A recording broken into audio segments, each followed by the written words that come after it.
తాకట్టులో ఉన్న బంగారాన్ని విడిపించి ఆ రోజు ఆన్లైన్ రేటుకే మేము కొంటాం. Sharma gold company.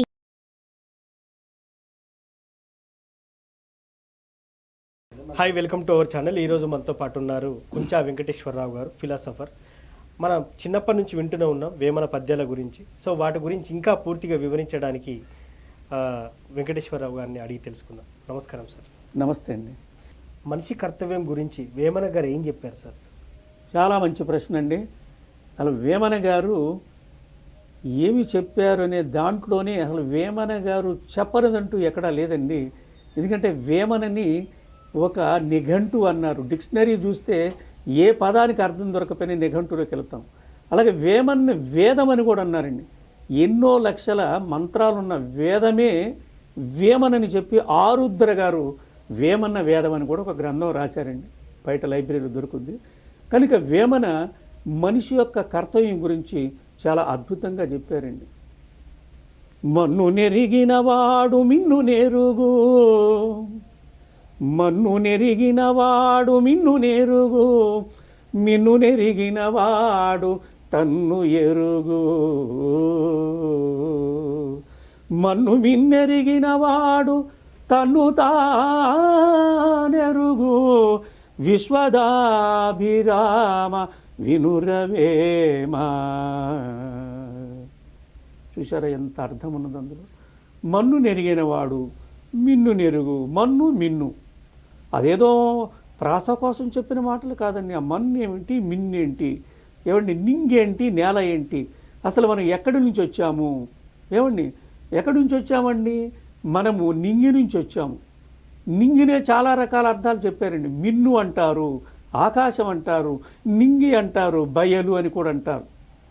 కనుక మనము మన్ను నెరిగిన వాడు అంటే మనం ఎప్పుడైతే ఈ భూమి మీదకి నేను ఏ కర్తవ్యం కోసం వచ్చాను, దేనికోసం వచ్చానండి? ఏదో పెళ్లి చేసుకొని సంసారం చేసి లేదంటే కలెక్టర్ అవుదాం, సైంటిస్ట్ అవుదాం, వీటి కోసం కాదండి. ఇక్కడ కేవలం మనము ఈ జనన మరణ చక్రములో ఉంటూ ఈ సైకిల్లో నుంచి తప్పించుకోవటానికే మనం వచ్చామండి. అంటే జ్ఞానము కోసం వచ్చాము. జ్ఞానం అంటేనే ముక్తి. మనం వస్తున్నాము, ప్రతిసారి వస్తున్నాము, వచ్చేటప్పుడు ఏ బంధము లేకుండా ఉండాలని అనుకుంటున్నాము, మళ్ళీ బందీ అయిపోతున్నామండి. అందుకనే గీతలో కూడా చెప్తారండి, బహునామ నామ జన్మనామాంతే జ్ఞానవాన్ మాం ప్రపంచతే వాసుదేవ సర్వం ఇది స మహాత్మా సుదుర్లభ అంటాడు. మనం అందరం రకరకాల పేర్లతో వచ్చాం, కానీ జ్ఞానం కోసం వచ్చాము. అది మర్చిపోయాం గనక మనం జ్ఞానం కోసం వస్తే నేను దేహాన్ని కాదు అని తెలుసుకుంటాం, నేను ఆత్మనని తెలుసుకుంటాం. మరి దేహం అని అనుకున్నంత కాలము నా పేరు, నా ఊరు ఇవన్నీ వస్తాయండి. కనుక మన్నును తెలుసుకోవటం అంటే అర్థం ఏంటంటే మనము ఆ పరమాత్మ నుంచి ఏ సందేశాన్ని తీసుకొని మనం వచ్చామో ఆ సందేశాన్ని ప్రపంచానికి అందించటము. కనుక మనసే మన వశమైతే మనము ఈ బంధనాల నుంచి మనం బయటకు వచ్చి ఆ దైవం అనే ఇంధనాన్ని పట్టుకుంటాము. మన జీవితం కూడా నందనవనం అవుతున్నది. కనుక మన్ను నెరిగిన వాడు మిన్ను నెరుగు అంటే మనం వచ్చిన పర్పస్ ఏమిటంటే నేను సమాజం పరోపకారం యదం శరీరం అని వేదవాక్యాలు చెప్తున్నాయి. నేను భూమి మీదకి వచ్చింది ఇతరులకి లోక హితము కోసం వచ్చాను, కానీ నేను నా స్వార్థం కోసం రాలేదు. అది మన్ను నెరిగినవాడు. ఎప్పుడు తను లోకం కోసమే, లోకహితము కోసమే పాటుపడేవాడు, ఆహా పరమాత్మ నన్ను ఇంకా నన్ను ఉపయోగించుకుంటే ఎంత బాగుంటుంది, అంటే పరమాత్మ నాకు ఇచ్చిన అవకాశాన్ని ఇంకా నేను చేయటానికి శక్తివు అని చెప్పి ఆ పరమాత్మ నిరంతరం వేడుకుంటుంటాడు. లోకసేవ రూపే పూజా కురు అంటాడు. అంటే మన్నును తెలుసుకున్నవాడు దైవాన్ని తెలుసుకుంటాడు, దైవాన్ని తెలుసుకున్నవాడు నిరంతరము కూడా లోకసేవ చేయాలనుకుంటాడు.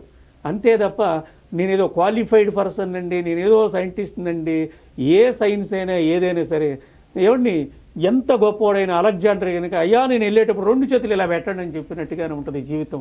కనుక మన్ను నెరిగిన వాడు మిన్ను నెరుగు అంటే ఇంకొక మహానుభావుడు అంటాడు, before living in this world why can't you sketch on the surface of the earth అని కూడా అంటాడు.